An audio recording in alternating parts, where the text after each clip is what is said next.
Basic video मैंने starting में डाले थे 10 जून के अराउंड कुछ तो भी, जिसमें यस सर। बेसिक्स कवर किए थे। हाँ हाँ ठीक है। किसको पता है? स्क्रीन विजिबल है क्या या नहीं अभी भी? No sir. No sir. हाँ भाई, नो सर। अब चेक करो। ठीक है। Yes sir. हाँ, यस सर। अब बताओ किसको पता है कॉम्प्लेक्स नंबर? सर जो नंबर लाइन पे प्लॉट नहीं हो सकते। जो नंबर लाइन पर प्लॉट नहीं हो सकते, ऐसे नंबर्स को हम कॉम्प्लेक्स नंबर कहते हैं। ठीक है, पर क्यों नहीं हो सकते नंबर लाइन पे प्लॉट? ऐसे दुनिया में कौन से नंबर आ गए जो नंबर लाइन पे प्लॉट सर नहीं? Because they are imaginary. Imaginary number. Imaginary number मतलब सर ख्यालों में होते हैं, है ना? तो मतलब फिर भी क्या, इमेजिनरी किसी को अगर समझाने की जरूरत पड़ जाए तो अच्छा, पहली चीज हमने स्टार्टिंग कहाँ से की थी? क्लास 6 से तुमने मतलब पढ़ना तो तुमने फर्स्ट से या फिर नर्सरी KG1 KG2 में ही शुरू कर दिया था नंबर सिस्टम को, पर उनके नामकरण आपने क्लास 6 में पढ़ना शुरू किए थे। सबसे पहले कौन से नंबर सिस्टम पढ़े थे तुम लोगों ने? बोलो। Natural numbers. Yes, natural numbers. और नेचुरल नंबर तो आपको पता है, natural number starts from 1 2 3 and so on. ठीक। उसके बाद में जो दूसरी चीज आपको पढ़ाई गई थी दुनिया में, वो थी whole numbers. So whole numbers वो starting from 0 1 2 3 and so on. अब डाउट ये है, नेचुरल नंबर के बाद होल नंबर आया, तो नेचुरल नंबर में 10 कैसे लिखते थे फिर, अगर जीरो नहीं था तो? जीरो का आविष्कार नहीं हुआ होगा तो? मतलब जीरो जब ढूंढा गया तो उन्होंने बोला कि अरे अब तो नंबर जाके कंप्लीट हुए हैं। सही है ना? मतलब दुनिया में सबसे पहले 1 2 3 4 था। फिर किसी ने एक दिन क्या किया, एक बंदे के पास में एक बकरी थी, बकरी मर गई, तो काउंटिंग के लिए कुछ नहीं बचा, कुछ नहीं बचा, तो उसने बोला अरे जीरो बचा, जीरो का आविष्कार हो गया। तो जीरो का आविष्कार हुआ। अब डाउट यह है कि फिर नेचुरल नंबर में 10 कहाँ से आया? तो क्या कुछ गड़बड़ करी हमने डेफिनेशन में? बताओ। होल नंबर में जीरो इंक्लूड हुआ क्योंकि उस टाइम इन्वेंट हुआ, और नेचुरल नंबर में नहीं था। तो फिर ये कैसा है, मतलब क्या गड़बड़ है? जीरो बाद में आया, काउंटिंग पहले हुई, तो कुछ गड़बड़ हुई। बोलो। सर उसको इमेजिन किया। इमेजिन किया मतलब नेचुरल नंबर में इमेजिन करके जीरो लिख दिया, बाद में जीरो होल नंबर में इंक्लूड किया हमने, ऐसा? अरे यार स्क्रीन ऑफ हुई। हाँ बोलो। ये ऐसा कुछ हुआ ही नहीं था। सर मे बी जीरो बकवास की कर रहे हैं जगह सर। कोई। सर मे बी ये जीरो तो की मानते हो जगह ना, कोई। नेचुरल पहले आया फिर बाद में होल आया, या नहीं? अरे कहाँ गए? सिंपल सा क्वेश्चन पूछा है। सर मे बी जीरो की जगह कोई और यूज किया होगा। नंबर यूज करते थे ऐसा? अच्छा एक चीज। हाँ, नेचुरल नंबर का डेफिनेशन जो है ना, वो 1 2 3 4 है ऐसा नहीं होता था। नेचुरल नंबर का एक्चुअल डेफिनेशन है, the counting numbers are called natural number. Counting numbers are called natural numbers. That means human were used to counting, उनको काउंट करना आता था पर रिटर्न नहीं आता था। तो नेचुरल नंबर्स का आविष्कार हुआ होगा सबसे पहले, तो वो बेचारा टेली मार्किंग करता होगा, एक डंडी, दो डंडी, तीन डंडी, चार डंडी, पांच। याद है ना? ये टेली मार्किंग के टाइम पे हम काउंटिंग करना सीखे थे, पर फिर भी दिक्कत ये थी कि हम उसे रिप्रेजेंट नहीं करते थे कहीं पर भी। रिप्रेजेंटेशन बाद में आया जब हमने सारी नंबर सिस्टम फॉलो करी, और उसके बाद में नंबर सिस्टम कंप्लीट हुआ, होल हुआ, और तब जाके हमने उसको कंप्लीट किया कि अरे 0 1 2 3 4 ये होल नंबर्स यहाँ से स्टार्ट हुए। समझे? सो डेफिनेटली ये ध्यान में रखना कि किसी ने बाद में अगर सीनियर कॉलेजेस में पूछ लिया कि what are the natural number, तो 1 2 3 4 मत बोलना, पहले बताना कि the counting numbers are called natural numbers. तो जो इंसान सबसे पहले काउंटिंग सीखता है अपनी उंगलियों से, वहां से नेचुरल नंबर की शुरुआत हुई। समझे? Now comes the whole number. अब होल नंबर के बाद में क्या आया फिर दुनिया में? इंसान ने क्या किया? जोड़ना घटाना सीखा, है ना? और जब उसने घटाया तो उसके दिमाग में दो चार लोग आ गए, -1 आ गया, -2 आ गया, एंड सो ऑन। सिमिलरली 0 1 2 3 और ये सब लोग आ गए, और तब दुनिया में हमने इजाद किया इंटीजर्स इंटीजर। का।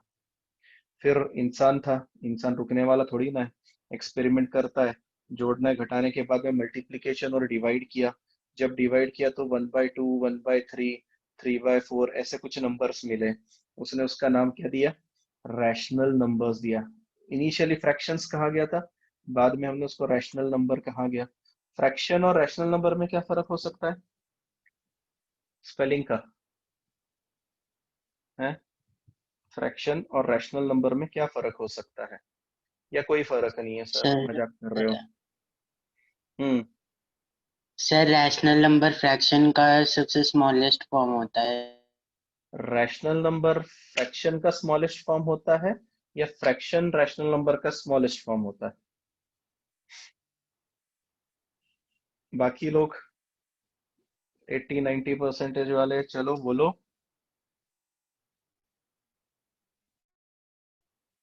अरे बताओ क्या होता है?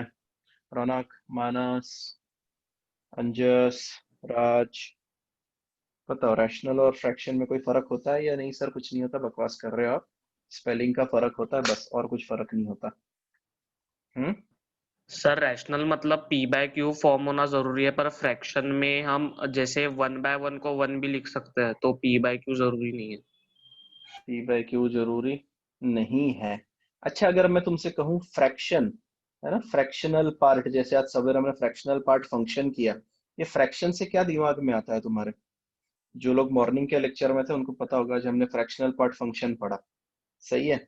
ये फ्रैक्शन का मतलब क्या होता होगा? मतलब क्या मतलब, इंसान को क्यों जरूरत पड़ी होगी फ्रैक्शन ढूंढने की? थोड़ा मैच नहीं किया रौनक, है ना, इसलिए मैंने इस चीज को और थोड़ा कंटिन्यू किया। तो ध्यान से सुनो, फ्रैक्शन होता क्या है? तो फ्रैक्शन होता है किसी भी एक कंप्लीट चीज का part, part, a part of a whole thing. क्या बात समझ रहे? इसको हम फ्रैक्शन, मतलब जब तुमने सेवेंथ स्टैंडर्ड में रैशनल नंबर्स नहीं पढ़े थे, तुमने सेवेंथ स्टैंडर्ड में फ्रैक्शंस पढ़े थे। फ्रैक्शंस एंड डेसिमल ये आपने सेवेंथ स्टैंडर्ड में पढ़ना शुरू किया था। उन सब में एक बात की खासियत रही होगी, तो फ्रैक्शंस एंड डेसिमल्स, इसका मतलब ये होता है कि न्यूमरेटर इज ऑलवेज स्मॉलर। क्या बोल रहा हूँ? फ्रैक्शंस में numerator is less than denominator, इस बात का ध्यान रखें। पर रैशनल नंबर में ऐसी कोई प्रॉब्लम नहीं होती है। रैशनल नंबर्स में आप कैसे भी इनको एक्सप्रेस कर सकते हैं। तो फ्रैक्शन का मतलब मोस्ट प्रोबेबली डेसिमल्स में नंबर आता है। क्या बात क्लियर हो रही है? अब आपको शायद से याद आ रहा होगा कि हाँ यार, उस टाइम पे हमें एक एक एप्पल का फोर्थ पार्ट 1/4 होता है, एक चॉकलेट का फोर्थ पार्ट 1/4 होता है, या थर्ड पार्ट, एक केक का थर्ड पार्ट 1/3 होता है। याद आ रहा है क्या? ऐसे कुछ चीजें तुम्हारे टीचर ने उस टाइम पढ़ाई होंगी। ठीक है। फिर फ्रैक्शंस के बाद में हमने उस चीज को थोड़ा और बड़ा किया, और बड़ा करने के बाद में हमारे पास 5/3 6/8 ऐसे कुछ नंबर्स आए, जिनको हमने कहा रैशनल नंबर्स। और बिल्कुल रौनक ने जैसा कहा, डेफिनेशन जो होती है रैशनल नंबर्स की, वो होती है express in the form of p upon q, where p and q both belongs to, कौन होते हैं p and q? Real number. ना बच्चा, इंटीजर्स। कौन इंटीजर। होते हैं? इंटीजर्स होते हैं। And q is not equal to 0, जो कि हम डोमेन रेंज में आज तक यूज कर रहे हैं। डिनोमिनेटर कभी भी 0 नहीं होता है। ठीक है। तो ये पहला पार्ट हो गया रैशनल नंबर। रैशनल नंबर्स के बाद में कुछ ऐसे नमूने आए जिनको हम पॉइंट्स में एक्सप्रेस कर ही नहीं पा रहे थे, है ना, मतलब जिनका डेसिमल एक्सपांशन, क्योंकि रैशनल नंबर में हमने कुछ ऐसे लोग देखे जिनका डेसिमल एक्सपांशन टर्मिनेटिंग था, है ना। देखो तुमने ये चीज पढ़ी होगी जिसको हम बोलते हैं टर्मिनेटिंग, टर्मिनेटिंग डेसिमल एक्सपांशन। सही है, टर्मिनेटिंग डेसिमल एक्सपांशन। इसके बाद एक पढ़ा था तुमने non terminating, non terminating but repeating, but repeating, ऐसे वाले कौन से थे? कौन बताएगा मुझे? इरेशनल। नहीं नहीं नहीं नहीं, सोच के बोल। नहीं, मुझे एग्जांपल दे सिर्फ इसका। नॉन टर्मिनेट हो रहा है पर रिपीट हो रहे हैं, नॉन टर्मिनेटिंग बट रिपीटिंग, मतलब 6.33333333 जिसको आप सर बाद में पाए 6.3 बार लिखते थे। नहीं, पाए नहीं, पाए रिपीटिंग में नहीं आता है, पाई रिपीटिंग में नहीं आता। इसके बाद में जो थर्ड क्वालिटी मतलब थर्ड पार्ट जो आपने पढ़ा था वो था NRNT वाला, नॉन रिपीटिंग नॉन टर्मिनेटिंग, मतलब जो रिपीट भी नहीं करता है और रुकता भी नहीं है। इन कैटेगरी में, इस कैटेगरी में जो लोग आते थे, जो कभी भी रुकते नहीं थे डेसिमल के बाद में और जो कभी भी रिपीट नहीं होता था, इनको हम इर्रेशनल नंबर्स की कैटेगरी में डालते थे। और इस इर्रेशनल नंबर्स की कैटेगरी में जो पहला नंबर आता है पाई, दूसरा ई, तीसरा √2, √3, ये सारे नंबर्स इर्रेशनल नंबर्स की कैटेगरी में आते हैं, क्योंकि इनका कभी भी डेसिमल एक्सपांशन एक जगह जाकर रुकता नहीं है और ना ही वो कभी भी जाकर टर्मिनेट होता है। अब मेरा क्वेश्चन ये है, ये जो सेकंड कैटेगरी थी नॉन टर्मिनेटिंग बट रिपीटिंग, क्या आप इसको रैशनल नंबर में एक्सप्रेस कर सकते हो क्या? जो रुक नहीं रहा है, NRNT मतलब जो रुक नहीं रहा है, जो टर्मिनेट नहीं हो रहा, उसको तो हम कुछ नहीं कर सकते सर, फिक्स है। But what about non terminating and not but repeating, मतलब अगर ऐसा कोई नंबर मैंने जैसे तुम्हें एग्जांपल के लिए दे दिया 6.3 बार, तो क्या मैं इसे फ्रैक्शन में एक्सप्रेस कर सकता हूँ क्या? या यस किया सर। था नहीं? कैसे किया था, किसी को याद है? किया था सर, किया था। ये हम रैशनल नंबर में एक्सप्रेस कर सकते हैं, क्योंकि इर्रेशनल में तो सिर्फ एक ही टाइप आता है हमारे पास में, ये वाला टाइप इर्रेशनल में आता है। तो रहा कौन से, ऊपर के दोनों रैशनल में आते होंगे। और अगर तुम्हें याद दिला दो तो तुमने ऐसा कुछ किया होगा, तुमने इसको x माना था, एक डिजिट रिपीट हो रहा है तो तुम बोलते थे इसको सर 10x कर दो, तो वो होता था 63.3 बार होता था। और फिर इसमें से इसको माइनस करने पर यहाँ 9x, और यहाँ पे जो answer finally answer upon 9 is the rational part. क्या याद आया? ऐसे सम सॉल्व करते थे तुम लोग। Yes sir. ठीक है, तो आपको ये चीज भी भूलना नहीं है, कहीं पे भी जरूरत पड़ सकती है। अच्छा, यहाँ तक तो हम पहुंच गए, रैशनल इररेशनल। फिर उसके बाद में पांचवी जगह पर आया कि भैया क्या हम सबको मर्ज कर दें, एक ही कॉमन नंबर लाइन रखें जिसमें दुनिया के सारे नंबर आ जाए, जिसमें रैशनल नंबर भी आ जाए और इरेशनल नंबर भी आ जाए। अच्छा, मैं एक चीज पूछना भूल गया, रौनक ने बीच में बोला था 1/1 को 1 लिख सकते हैं, फिर वो ऐसा कुछ तो भी, ये जो 2 है, क्या ये रैशनल नंबर है?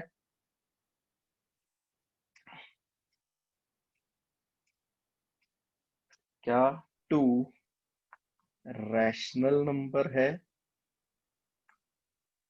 क्या 2? हाँ है। Yes sir.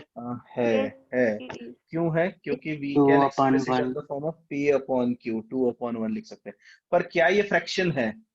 अब सुनना ध्यान से, अब क्वेश्चन मैंने बदल दिया। क्या ये फ्रैक्शन है? मैं इसको नो फ्रैक्शन बोल सर। सकता हूँ तो क्या? सर अरे नहीं सर, ये फ्रैक्शन नहीं है। क्या बात समझ में आ गई? अब आपको डिफरेंस भी समझ में आ गया फ्रैक्शंस के बीच में और रैशनल नंबर्स के बीच में। और फिर बाद में फाइनली हमने सारे दुनिया के सारे नंबर्स को कंबाइन किया और एक ही नंबर सेट बना दिया, जिसको हमने बोला रियल नंबर्स। Real number. ठीक है, फिर आपने सेट्स पढ़े हुए हैं, तो सेट्स के हिसाब से जाए तो सबसे बड़ा सेट आता है रियल नंबर का सेट। उसका सबसेट कौन बनता है? रियल नंबर्स का सबसेट कौन बनता है? रैशनल नंबर्स आते हैं, सही है ना? कौन आते हैं? रैशनल नंबर्स या इरेशनल नंबर्स, जो भी है। उसका सबसेट कौन बनता है रैशनल इरेशनल का? Integers. अच्छा, ये रैशनल को कैसे डिनोट करते थे, किसी को याद है? कोई अल्फाबेट था क्या रैशनल के लिए या नहीं था? हम्म। ठीक है। आ, हाँ, किसी को पता होगा तो जल्दी बताओ, नहीं पता सर तो फिर क्यू। ढूंढ के बताओ। Sir Q. Q. Q. Q था, Q and Q dash.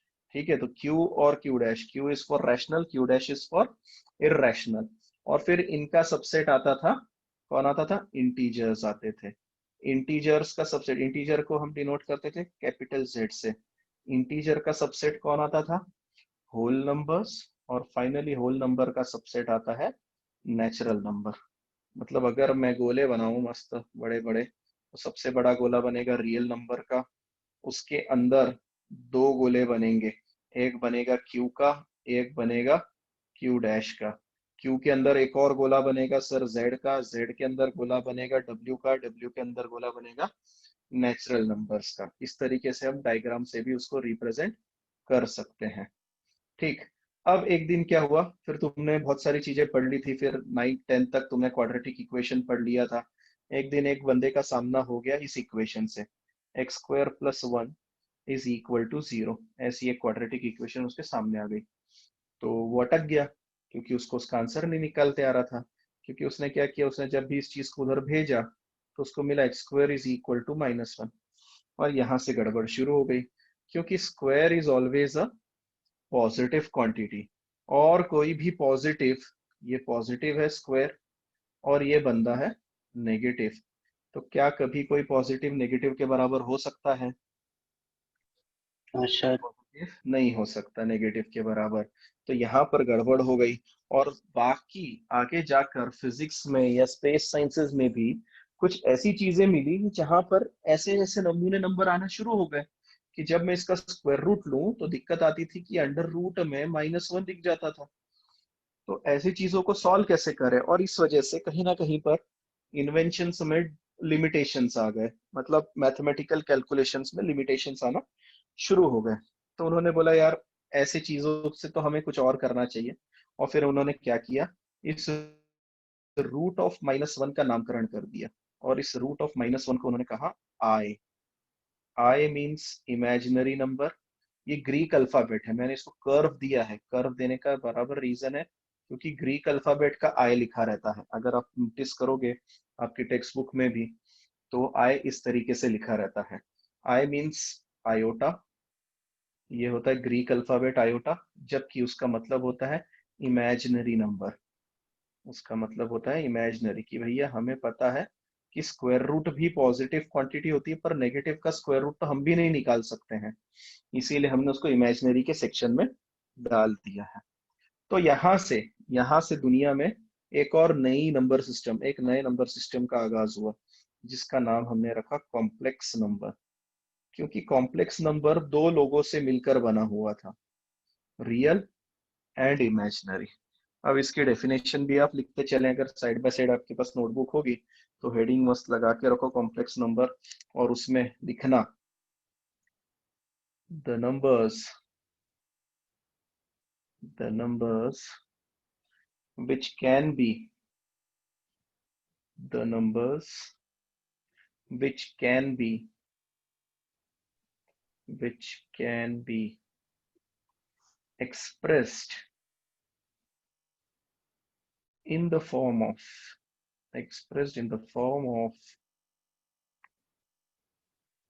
x plus iy और a plus ib, ठीक है, are known as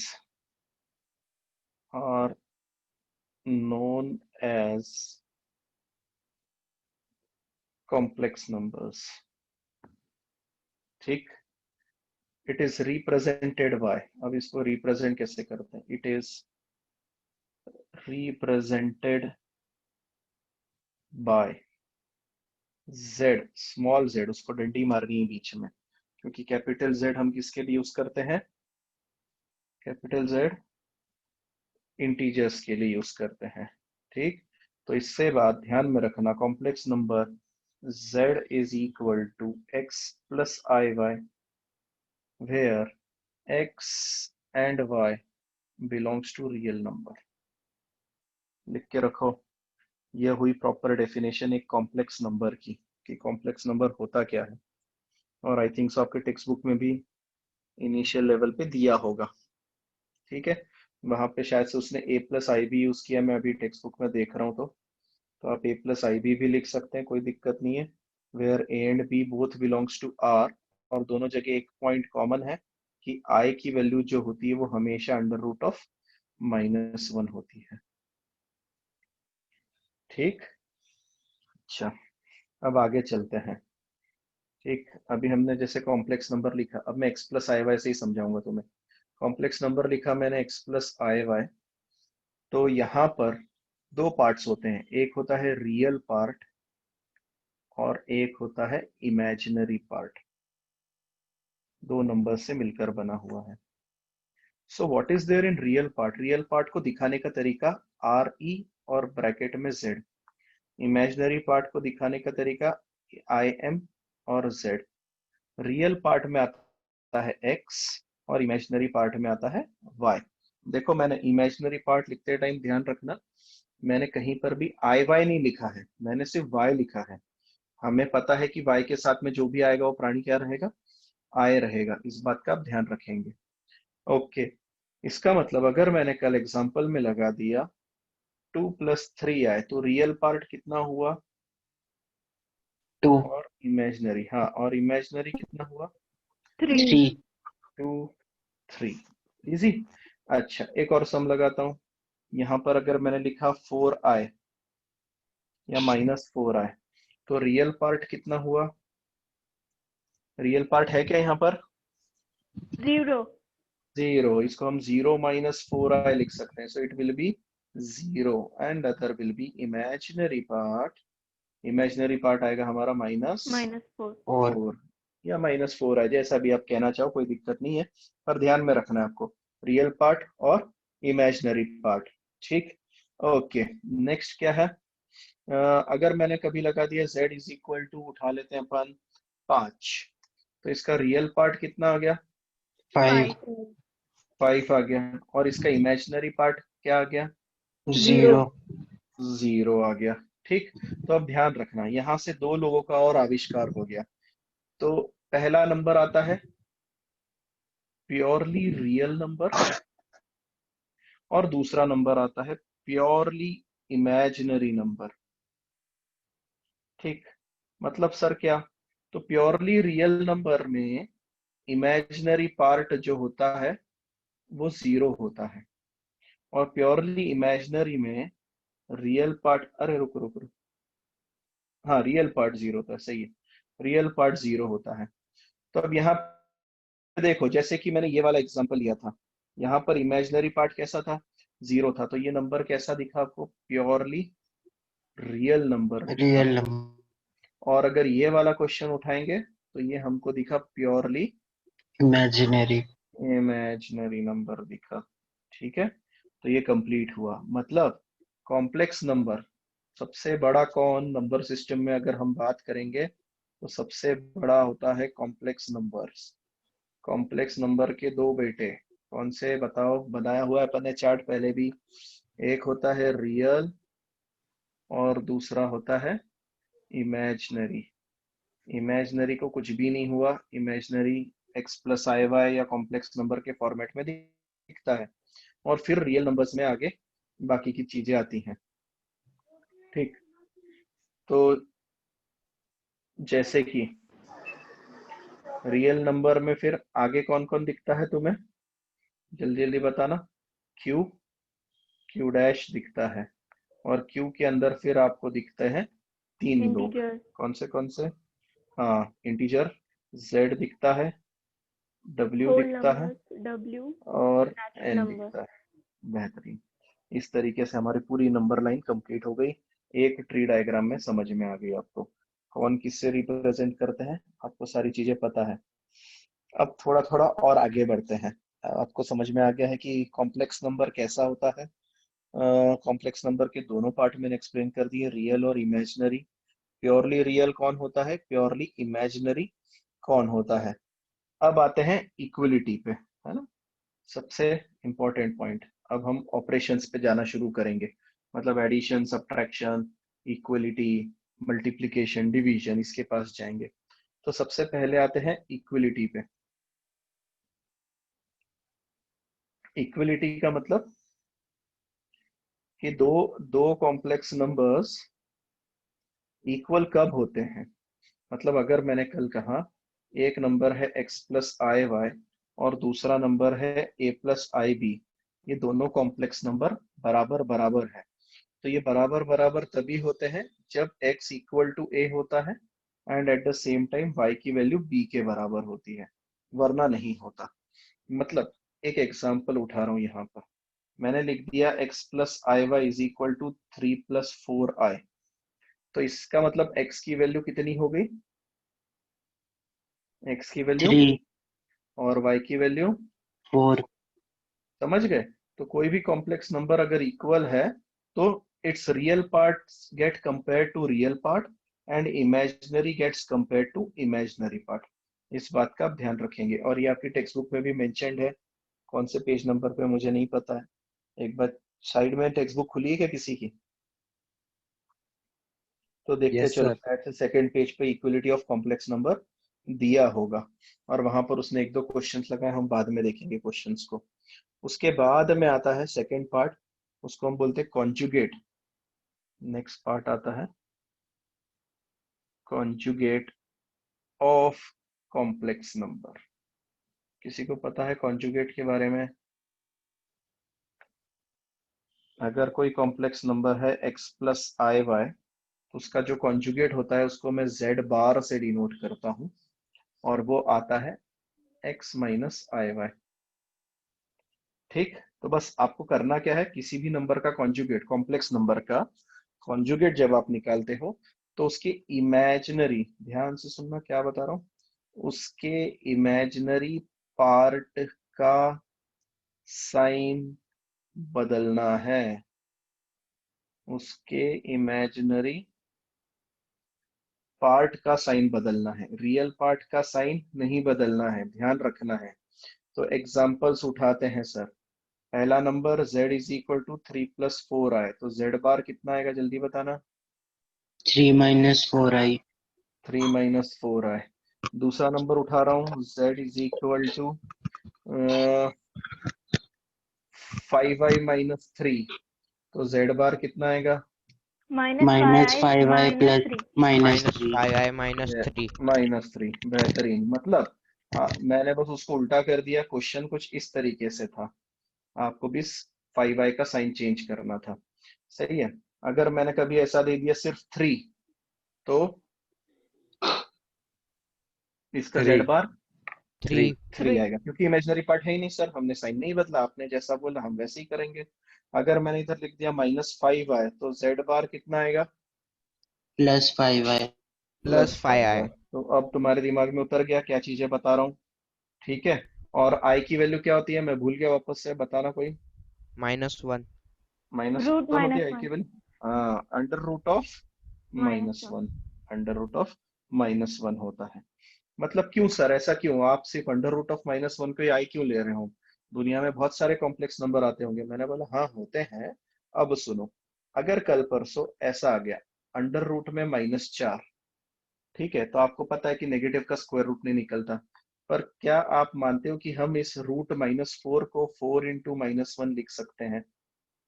और जब मैं ऐसा लिखूंगा तो 4 का स्क्वायर रूट आता है 2, 2 बाहर आ जाएगा, अंडर रूट में बचेगा -1, दैट इज 2i। क्या बात समझे? इसको कहते हैं सिंप्लीफाई करना। मतलब हर बार आपको -1 का साइड ले लेना है, और बाकी का काम आपको ऑटोमेटिक। सर फिर वो 2 तो +-2 होगा ना, रूट से आएगा तो। ऑफ -5, तो इसका आंसर क्या लिखेंगे हम? अंडर रूट ऑफ -5, इसको अगर मुझे आई में एक्सप्रेस करना है कैसे लिखूंगा मैं? Root 5i. Root root 5i. 5i, बेहतरीन। इसको लिखेंगे 5 इंटू -1, और हमें पता है सर -1 इज आयोटा, तो सिर्फ √5 एच इट इज, क्योंकि हमने नहीं निकाला, और आई बाहर आ गया। इस तरीके से ध्यान रखना है, ठीक है। अब एडिशन सब्ट्रैक्शन की तरफ चलते हैं कि एडिशन सब्ट्रैक्शन कैसे किया जाता है किसी भी इसका। अच्छा, उससे पहले कुछ प्रॉपर्टीज भी हैं शायद से तुम्हें, आई थिंक सो, कॉन्जुगेट की प्रॉपर्टीज है, वो भी लाइन वाइज लिखते चलना। नेक्स्ट प्रॉपर्टी जो लिखी हुई है वो है प्रॉपर्टीज ऑफ कॉन्जुगेट। कॉन्जुगेट, तो कॉन्जुगेट की प्रॉपर्टीज क्या होती है सर? तो सबसे पहली प्रॉपर्टी जो कॉन्जुगेट की बोली गई है, अगर आपने किसी का कॉन्जुगेट निकाला और उसका दोबारा कॉन्जुगेट निकाला, it is nothing but the original number. और बात भी सही है, आप ये काम करके देख सकते हो। अगर मैंने कोई z लिया 3 + 4i, तो z बार आ जाएगा 3 - 4i। अब z बार का वापस से बार अगर लिया तो आ जाएगा 3 + 4i, which is nothing but z, जो कि वो सही बोल रहा है। तो कॉन्जुगेट का कॉन्जुगेट हमेशा ओरिजिनल नंबर आ जाता है। इफ ऐसा कभी हो गया, ये भी आप ध्यान में रखना कि अगर कोई नंबर उसके कॉन्जुगेट के बराबर है, मतलब second point, if z is equal to z bar, z is equal to z bar, तो ये कब होता है? ये तभी होता है when z is purely real।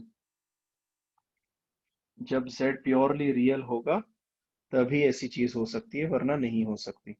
इस बात का ध्यान रखेंगे। उसके बाद में थर्ड प्रॉपर्टी है आपकी, थर्ड प्रॉपर्टी है कि अगर z is equal to minus z bar हो गया तो ये तभी हो सकता है when z is purely imaginary। I hope आप side by side text book में देख रहे होंगे और नोट डाउन कर रहे हैं तो देखो, करते जाओ। अब बढ़ते हैं आगे एडिशन की तरफ। मतलब पहला नंबर ले लिया मैंने 2 + 3i और दूसरा नंबर ये z1 है और z2 दूसरा कॉम्प्लेक्स नंबर उठा रहा हूँ 4 - 5i। तो सबसे पहली चीज आती है z1 + z2। z1 + z2 ऐसे करते हैं, you add real part and imaginary part. मतलब जब आप जोड़ोगे तो आप जोड़ोगे 2 + 4 को प्लस 3 - 5 और i को बाहर। मतलब जब एडिशन या सब्ट्रैक्शन होता है आप रियल पार्ट्स को ऐड करते हो और इमेजिनरी पार्ट्स को अलग से ऐड करते हो और साइड बाय साइड लिख लेते हो। ऐसा नहीं होगा कभी भी कि रियल और इमेजिनरी का एडिशन हो गया। मतलब कल परसों किसी ने गलती से 4 + 3i दिया है तो 4 3 7 लिख के कुछ और मत लिख के आ जाना वहां पर। इस बात का ध्यान रखना, ठीक है? तो real part gets added to real part, imaginary gets added to imaginary part. So finally you will get 6 - 2i is the complex number. Similarly, अगर मैं लिखूं z1 - z2, इसका मतलब 2 + 3i। इस बारे में ध्यान रखना कि आप माइनस साइन ध्यान से लगाएं। बहुत से बच्चे ओरली करने जाते हैं और फिर साइन बदलना भूल जाते हैं। सो 2 + 3i - 4 + 5i। इसका मतलब 2 और 4 को करेंगे तो -2, 3i + 5i हमारे पास आ गया 8i and this is the complex number का डिफरेंस। क्या ये क्लियर है? किसी को कोई तकलीफ तो नहीं होनी चाहिए, सिंपल कंसेप्ट है। ठीक, बोलो। Clear, no problem. क्लियर, ठीक है। अब इसके बाद में प्रॉपर्टीज वगैरह कुछ तो भी आती रहती है, तो आई होप, मुझे नहीं लगता कि प्रॉपर्टीज में ऐसी कोई जगह है जहां मैं बता सकता हूँ। पहली प्रॉपर्टी कम्यूटेटिव प्रॉपर्टी है जो आप बचपन से पढ़ते आ रहे हैं। कम्यूटेटिव बोलती है कि उल्टा पुल्टा कुछ भी करो चलता है। मतलब 2 + 3 करो या 3 + 2 करो, आंसर सेम आता है। सिमिलरली कॉम्प्लेक्स नंबर में z1 + z2 करो या z2 + z1 करो, आपका आंसर सेम आने वाला है। इसी तरीके से एसोसिएटिव प्रॉपर्टी होती है जो कि आपने पढ़ी होगी पहले भी। इसका मतलब z1 + z2 + z3 is equal to z1 + z2 + z3। क्या मतलब है इसका? कौन समझाएगा मुझे? मैं नहीं समझ पाया। बचपन में रट्टा मारा होगा ना इसका, कम्यूटेटिव एसोसिएटिव। अरे बोलो, क्या मतलब होता है इसका, इस प्रॉपर्टी का? या कुछ मतलब नहीं होता, बकवास है।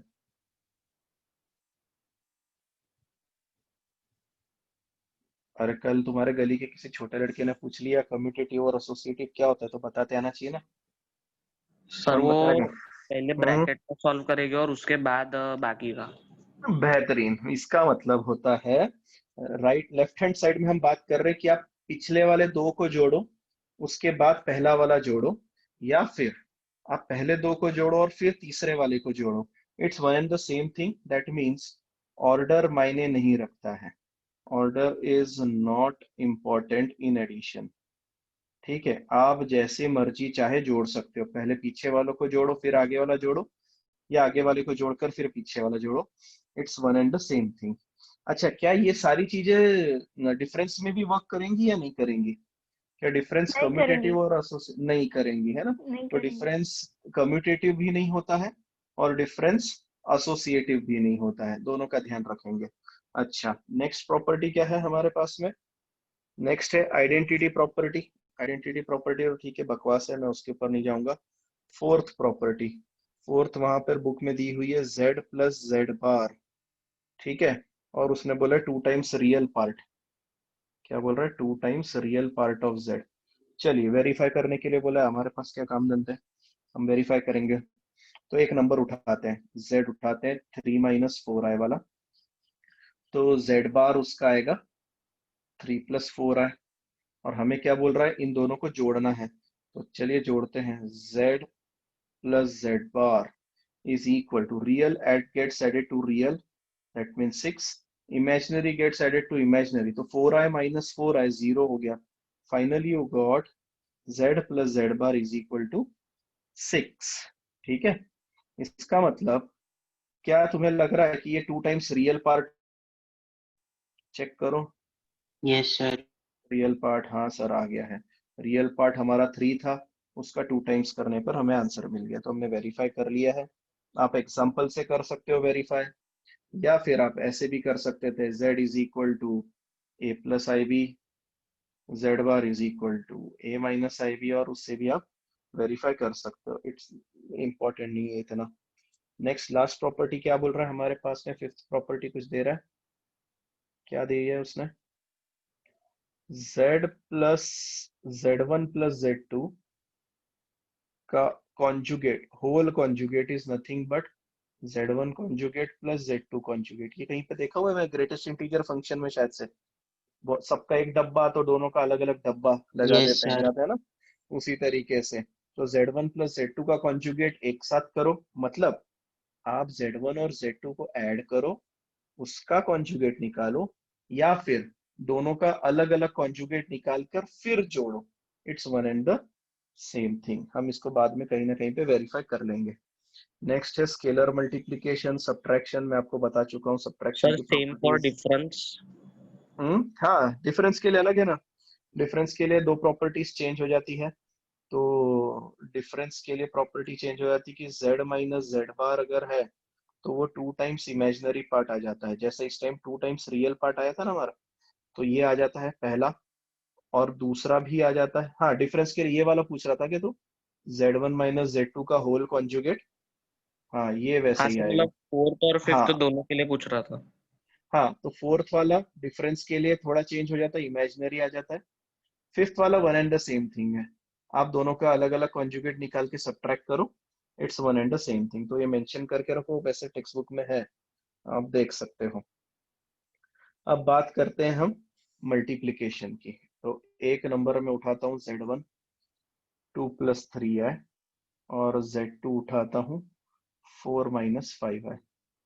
ठीक है, और मुझे उसने बोला है सामने वाले ने कि z1 × z2 करना सर, तो मैंने बोला ठीक है करते हैं, 2 + 3i इंटू में 4 - 5i। भाई मल्टीप्लीकेशन अपन बचपन से करते आ रहे हैं, कैसे मल्टीप्लाई करते हैं, 2 × 4 2 × 5, 3i × 4 3i × 5। ठीक है, अच्छा, पर इस मल्टीप्लिकेशन से पहले कुछ और थोड़ी सी चीजें मैं आपको बता दूं, ताकि आपके दिमाग में रहे, फिर बाद में हम थोड़ा थोड़ा आगे बढ़ेंगे। आई की वैल्यू कितनी होती है हमारी, √(-1). तो अगर मैंने यहाँ पर आई का स्क्वायर कर दिया तो कितना आएगा, -1. -1। -1। बेहतरीन। अगर मैंने आई का क्यूब कर दिया तो सुनो, आई का क्यूब मतलब i² × i दिखेगा हमें, i² की वैल्यू तो -1, दैट मीन्स -i. -i। ठीक, उसके बाद में i⁴ अगर कर दिया मैंने तो दिखेगा i² I. × i², नहीं i² × i², i² पहला वाला -1, दूसरा i² -1, माइनस इंटू माइनस +1। सो +1। फाइनली i⁴ की वैल्यू कितनी आती है हमारी दुनिया में, 1 आती है। तो आपके पास में एक चार्ट जिसमें आपको याद रहना चाहिए, i की वैल्यू तो पता है, सर वॉइस ब्रेक हो रही है। Minus plus. ठीक है, देखो इंपॉर्टेंट है, फंक्शन की तरफ चलते हैं। ठीक, अब मल्टीप्लाई ऊपर वाली वॉइस ब्रेक हो रही है मेरी, हाँ. हाँ सर। हाँ सर। नहीं सर, क्लियर है। सर क्लियर है।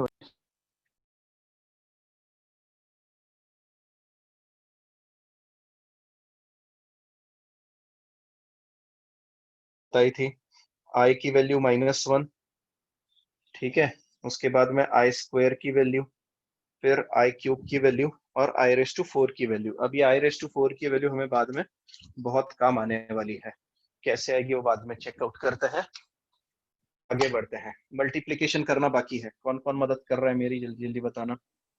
सर इसमें स्केलर प्रोडक्ट की प्रॉपर्टीज यूज नहीं कर सकते? कौन सी स्केलर? स्केलर प्रोडक्ट नहीं, ये वेक्टर्स तो ही चल रहा है हमारा, वेक्टर्स चलता तो अलग बात ही। हाँ क्या बोल रहा है, फिर भी प्रॉपर्टी क्या बोल रहा है मुझे बता, सर नहीं फिर मैं मतलब वो बताऊंगा। जो फिजिक्स में जो है वो, हाँ बोलना क्या। सर मतलब वो आई इंटू आई इज 0 वगैरह हो।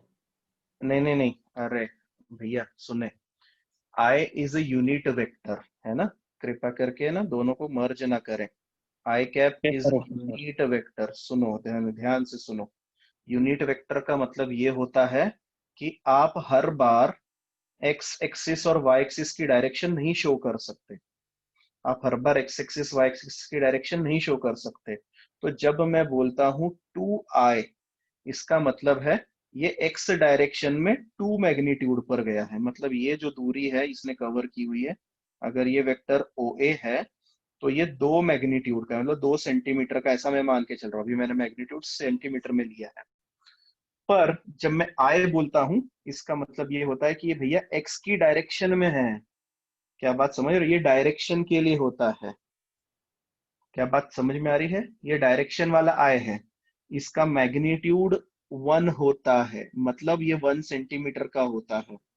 तब आप यस इसको किसी में भी मल्टीप्लाई करें उससे कोई फर्क नहीं पड़ता, आपने 2 में आई मल्टीप्लाई किया कोई फर्क नहीं पड़ता। क्या बात क्लियर है। पर हमारा ये जो आई है ये वो अलग है, ये आई कैप नहीं है, ये √-1 वाला है ना, तो वो नहीं मर्ज यस करना है, सर। दोनों दुनिया अलग अलग चल रही है, वो वेक्टर्स की दुनिया चल रही है ना। और आई थिंक सो मैंने क्लियर कर दिया है जो भी चीज बोली मैंने। दोनों आई अलग अलग कैसे, एक यूनिट वेक्टर वाला आई होता है और दूसरा कॉम्प्लेक्स नंबर वाला आई होता है। यूनिट वेक्टर वाले आई को हम टोपी लगाते हैं, आई कैप लिखते हैं, और इसको हम आयोटा बोलते हैं जिसको हम थोड़ा कर्व करके लिखते हैं, दोनों अलग अलग हैं, ध्यान रखें। अच्छा मानस खाने का राउट हो गया था, ठीक है।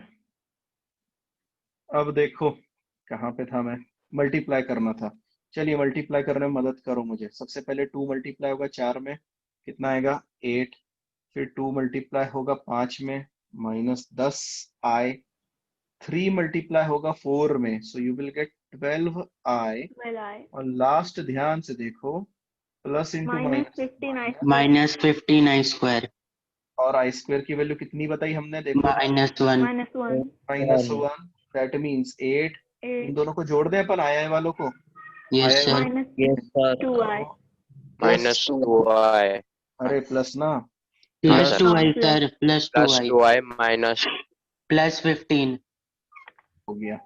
So finally 13 + 2i is the 2 product. I, easy है, क्लियर हो गया कैसे करना है प्रोडक्ट, यस सर। है ना। हाँ तो आपको क्या ध्यान रखना है, आई स्क्वायर आई क्यूब कभी आ गया तो उनकी वैल्यू इस तरीके से रहती है, इस बात का ध्यान रखना है। सर 3i इंटू -5i तो -15 ही होगा ना। हाँ सर, अरे आपने 5i लिया है 15, सिर्फ। सही है सही है। वॉइस बहुत ब्रेक हो रही है तेरी। हाँ सही है, 15 होगा। सर सर स्क्रीन तो विजिबल नहीं है। मेरी वॉइस भी ब्रेक हो रही है या क्लियर है? नहीं सर, नो क्लियर सर, है। क्लियर है। क्लियर है सर। बोलो, क्लियर सर नहीं है? ये 3i और -5i मल्टीप्लाई होगा तो -15i आएगा ना।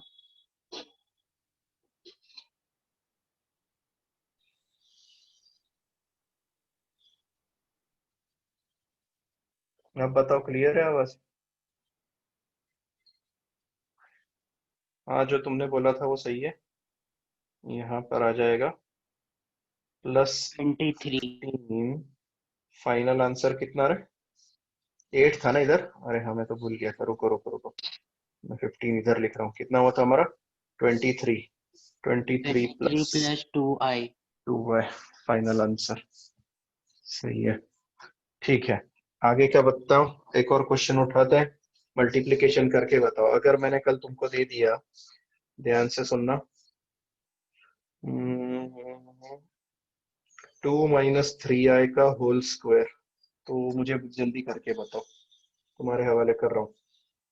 थोड़ी देर वीडियो पॉज कर रहा हूँ, जल्दी चेक करके बताओ मुझे, आंसर बताना थोड़ी देर बाद। -5 + 12 है, बाकियों का चेक करो। -5 -12 आया है सर। -5 -12 है, कहीं पे साइन वाइन की गड़बड़ करी है क्या किसी ने? हाँ ये सर यस सर, -5 -5 -12 ही आ रहा है। ऐसा -12 है। ठीक है, चेक करते हैं।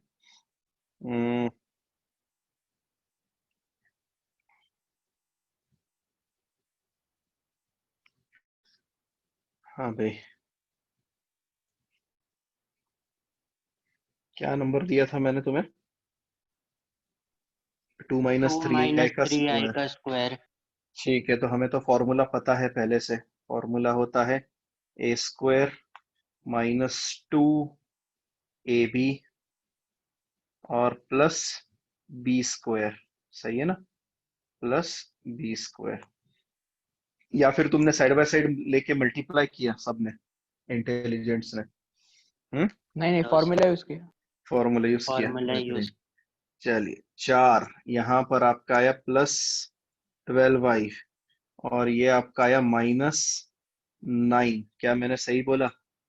Yes check sir sir. करो। तो -5 + 12i, किसका आया था ये पहला आंसर? सर मेरा। हाँ, तो देखो क्या हमने सही किया हुआ है। -2ab, अरे एक मिनट रुको, यहाँ पे गड़बड़ हुई ना अपनी, साइन की। -12 है सर। हाँ हाँ, -12, सॉरी सॉरी, -12 साइन की गड़बड़ कर दी। -2ab आता है, वो इस b की वजह से ही आता है माइनस साइन, इसलिए ध्यान रखना है। ठीक है, तो -5 -12i is the final answer. चलिए नेक्स्ट पे चलते हैं। फिर उसकी प्रॉपर्टीज दी होंगी अगेन उन्होंने, है ना, मल्टीप्लिकेशन की प्रॉपर्टीज लगाई होंगी। तो वही कम्यूटेटिव होता है क्या मल्टीप्लिकेशन? कम्यूटेटिव मतलब उल्टा पुल्टा, 2 × 3 करो या 3 × 2 करो, बात एक ही होती है, सही है क्या? Yes sir. हाँ सर, सही होती है। एसोसिएटिव, a × b × c, है ना, याद है कि नहीं? मतलब पहले 2 का मल्टीप्लाई करो फिर c करो, या फिर सर पीछे वाले 2 का करो और फिर आगे वाला करो, बात वन एंड द एक सेम। ही है। हाँ हाँ हाँ, तो मल्टीप्लिकेशन दोनों प्रॉपर्टीज फॉलो करता है, कम्यूटेटिव भी होता है, एसोसिएटिव होता है। आइडेंटिटी में वहां पे 1 से मल्टीप्लाई करते हैं, और मल्टीप्लिकेशन में एक नई चीज उसने दे दी है, z1 × z2 का whole conjugate is equal to दोनों का अलग अलग कॉन्जुगेट, जो कि 4th प्रॉपर्टी और 5th प्रॉपर्टी हर बार चेंज हो रही है। ठीक है, और z × z bar is a² + b²। z × z bar is a² + b², तो ये लिख के रखो, अच्छा है। उसके बाद में फिर पावर्स का खेल जो मैंने शुरुआत में बताया था वही शुरू हो गया है। जैसा कि हमने देखा, i की वैल्यू √(-1) होती है, i² जो होता है वो -1 आता है, i³ -i आता है, और i⁴ 1 आता है। अब मुझे बताओ i की पावर 5 को कैसे लिखेंगे हम?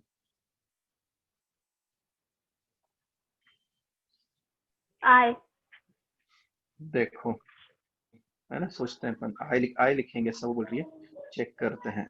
i² × i³, सही है। 3 + 2 5 होता है ना, bases are same, power add होती है। i² की वैल्यू कितनी होती है हमारी? -1, और i की वैल्यू -i, तो मल्टीप्लाई करके क्या मिला? i। 1। मतलब I ये हो गई हमारी। देखो, हमने i से शुरुआत का आंसर भी i आया है। i⁶ का आंसर क्या आएगा? तो आप उसको लिख सकते हो i² का लिख सकते हो, मतलब -1 का क्यूब तो -1 आएगा। देखो वापस से साइकिल चालू हो गई। i³ देखो, अरे i⁻⁷ क्या लगता है इस आई रेस्ट टू n कितना आएगा? माइनस आई आएगा। And similarly i raised to 8 कितना आएगा? +1 आएगा। इसका मतलब एक और चीज, अगर पावर सर वॉइस ब्रेक 2 हो रही है सर. सर वॉइस ब्रेक हो रहा है. सर दिसत नाही नीट.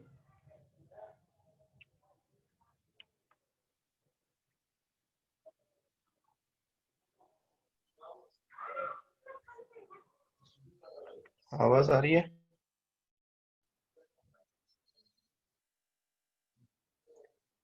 क्लियर है क्या ऑडियो, या वापस डिस्कनेक्ट हो गया? Yes, sir. Clear है.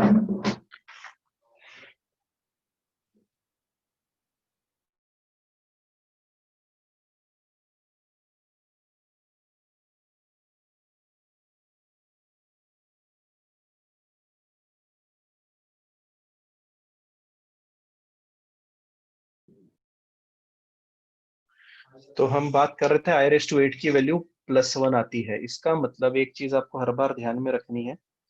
क्या रखनी? कि सर आई की पावर कभी भी 4 का मल्टीपल आ गई, ठीक है, मतलब अगर जो भी पावर है वो 4 से कंप्लीटली डिवाइड हो रही है, तो आप बिल्कुल आंख बंद करके वहां पर 1 लिख देना, ठीक है। तो इसी तरीके से अगर मैंने कल परसों तुम्हें लगा दिया, सपोज करो आई रेस टू 512, तो कैसे बताओगे तुम मुझे इसकी वैल्यू? क्या ये 4 से डिवाइड होता है क्या?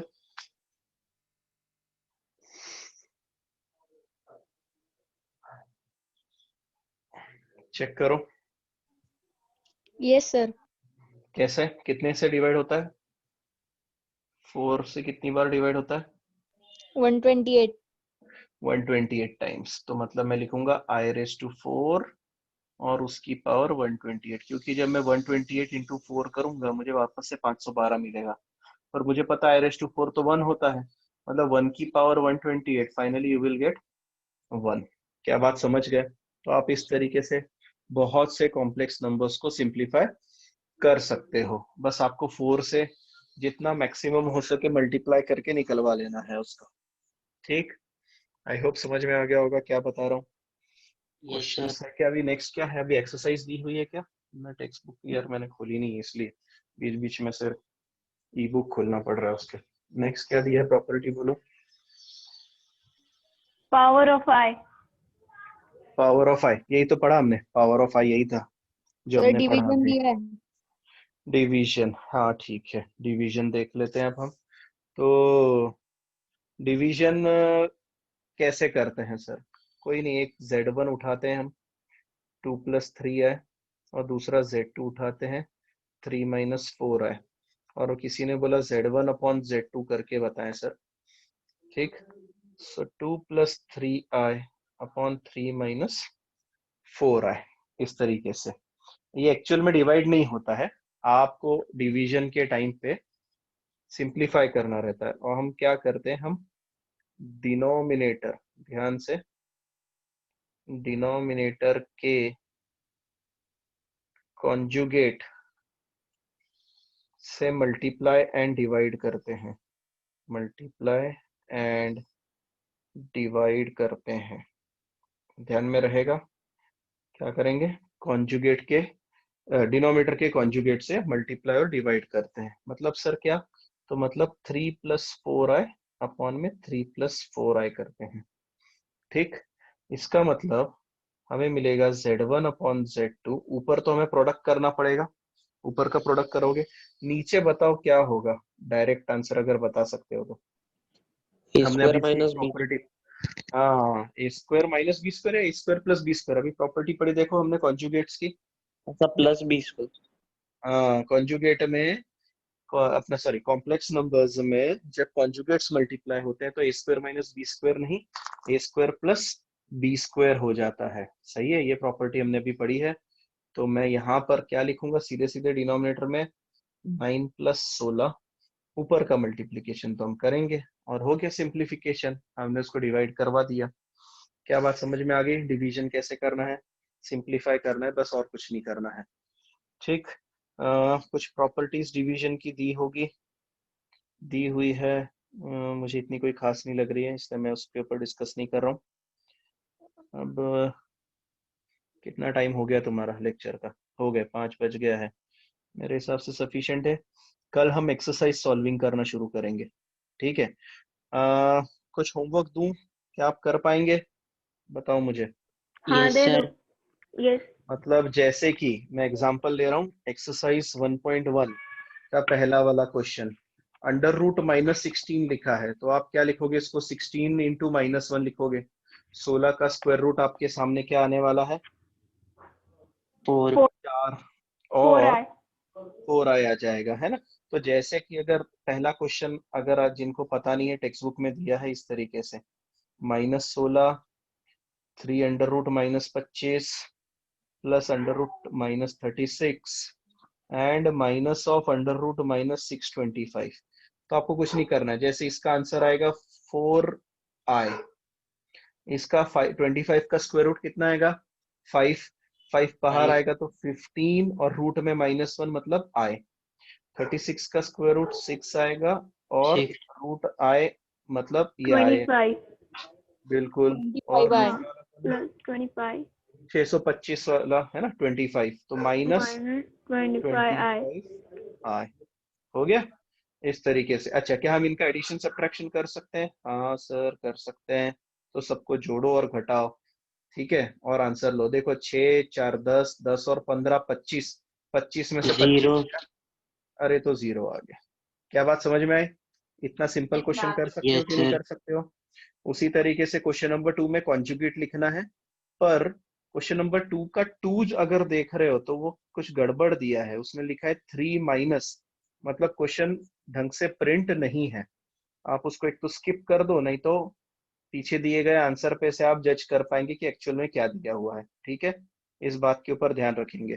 तो क्वेश्चन नंबर 2 भी आपके हवाले कर रहा हूँ, क्वेश्चन नंबर 3, ठीक, और क्वेश्चन नंबर 4, यहाँ तक मुझे करके बताएंगे आप। क्वेश्चन नंबर 4 तक नहीं आया तो मैं आ गया। और क्वेश्चन नंबर 5 में आपको a प्लस बी का होल क्यूब यूज करना है।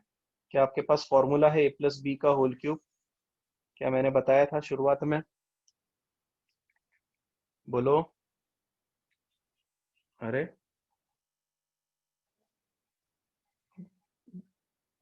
क्वेश्चन नंबर 5 तक कंप्लीट करना है, कल हम क्वेश्चन नंबर 5 से मतलब 6 से आगे कंटिन्यू करने वाले हैं, ठीक? कोई डाउट है आज के सेशन में? मुझे बताओ पहले। No sir. नहीं, no, no doubt. No doubt है ना किसी को? सर सर जो सर हाँ, पिछले सर अभी जो मॉर्निंग में आपने लेक्चर लिया उसमें फंक्शंस खत्म हो गया क्या चैप्टर? अरे नहीं रे भैया, फंक्शन बहुत बड़ा चैप्टर है, ठीक है? फंक्शन, फंक्शन देखो कैसा है, मैं फंक्शन ही नहीं करा रहा हूँ, उसके साथ साथ में बेसिक कंसेप्ट्स भी हो रहे हैं आपके एक्चुअल में, ठीक है? तो जो बेसिक कंसेप्ट हमें बाद में कैलकुलेशन में तकलीफ ना दे, समझ रहे हो? जैसे इनइक्वलिटी अभी आपने एक बार देख लिया है, तो अब मैं उस चीज को बार बार नहीं पढ़ाऊंगा, ये बाद में जाके कहीं तो भी आएगा, तो हम उसको इजीली और विथ फ्लुएंसी सॉल्व कर सकते हैं। तो मैं सिर्फ फंक्शन तो ले ही रहा हूँ, पर फंक्शन के साथ साथ जो आगे आपको कुछ बेसिक नीड्स रहती हैं मैथमेटिक्स की, वो भी मैं क्लियर करते जा रहा हूँ, ठीक है? मतलब बाद में जब हम बड़े बड़े चैप्टर्स पे जाएं, तब हमें ऐसा ना हो यार, नहीं यार उस टाइम पढ़ा नहीं था हमने, उस टाइम हमारा लॉगरिथम रह गया, सर आपने क्वाड्रेटिक इक्वेशन के बेसिक्स नहीं उठाए, अरे सर आपने पॉलिनोमियल के बेसिक्स नहीं उठाए, ऐसा ना हो, ठीक है? तो इसलिए थोड़ा सा ये चैप्टर लेंदी जाने वाला है और बड़ा है, तो वेरिएशन तो बहुत रहने वाली है, उसकी तो आप तैयारी रखो ज्यादा से ज्यादा। कल हम वापस से फंक्शन को कंटिन्यू करेंगे मॉर्निंग में, ठीक? तब कितने बजे? 9 बजे का ही लेक्चर रखने वाला हूँ मैं कल भी। कल फिर मिलते हैं, चलो bye. Bye sir. Bye bye. Sir, hmm I am not unable to attend the lecture on 9 a.m. क्यों, क्या है वो? जेडबल का हाँ लेक्चर है? क्यों, क्या प्रॉब्लम? मॉर्निंग में लेक्चर है कोई? हाँ, नाही, माझ्या बहिणीचा क्लास असतो ना. ठीक है, देख लेंगे, मैं उसका रिकॉर्डिंग डाल दूंगा, है ना? Alright, no बाद problem. में हम Thank you. बाद में चेकआउट करेंगे। हाँ, चलो फिर Thank you. मैं भी रखता हूँ। कल सेम सवेरे 9 बजे मैं जेई रखूंगा, उसके बाद में इवनिंग में मैं बोर्ड्स का कंटिन्यू करूंगा, ठीक है? चलो फिर बाय। Bye sir. बाय।